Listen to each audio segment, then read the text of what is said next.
एक बहुत समय की बात है। एक तालाब में दो मछलियां और एक मेढक साथ रहा करते थे। एक मछली का नाम सद्बुद्धि और दूसरा का नाम सहस्त्रबुद्धि था। वही मेढक का नाम एक बुद्धि था। मछलियों को अपनी बुद्धि पर बड़ा घमंड था, लेकिन मेढक अपनी बुद्धि पर कभी घमंड नहीं करता था। फिर भी तीनों आपस में बहुत अच्छे दोस्त थे। तीनों इकट्ठे तालाब में एक साथ घूमा करते थे और हमेशा साथ रहते थे।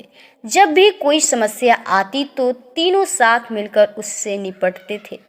एक दिन नदी के किनारे ऐसे मछुआरे जा रहे थे। उन्होंने देखा कि तालाब मछलियों में भरा हुआ है। मछुआरों ने कहा, हम कल सुबह यहाँ आएंगे और बहुत सारी मछलियाँ पकड़ कर ले जाएंगे। मेढक ने मछुआरों की सारी बातें सुन ली थी। वह तालाब में मौजूद सभी की जान बचाने के लिए अपने दोस्तों के पास गया। उसने सद्बुद्धि और सहस्त्रबुद्धि को मछुआरों की सारी बात बताई। एक बुद्धि मेढक ने कहा, उन्हें अपनी जान बचाने के लिए कुछ करना चाहिए। दोनों मछलियां कहने लगी, हम मछुआरों के डर से अपने पूर्वजों की जगह छोड़कर नहीं जा सकते। दोनों फिर से कहा, हमें डरने की जरूरत नहीं है, हमारे पास इतनी बुद्धि है कि हम अपना बचाव कर सकती हैं।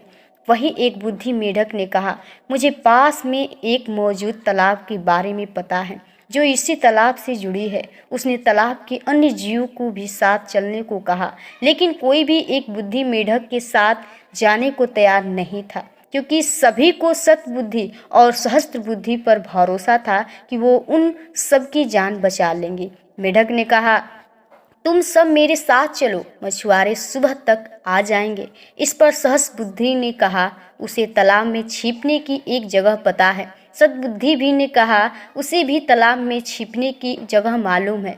इस पर मेढक ने कहा, मछुआरे के पास बड़ा जाल है, तुम उनसे नहीं बच सकते हो। लेकिन मछलियों को अपनी बुद्धि पर बहुत गुमान था। उन्होंने मेढक की एक न सुनी। लेकिन मेढक उसी रात अपनी पत्नी के साथ दूसरे तालाब में चला गया। सद्बुद्धि और सहस्त्रबुद्धि ने एक बुद्धि का मजाक उड़ाया।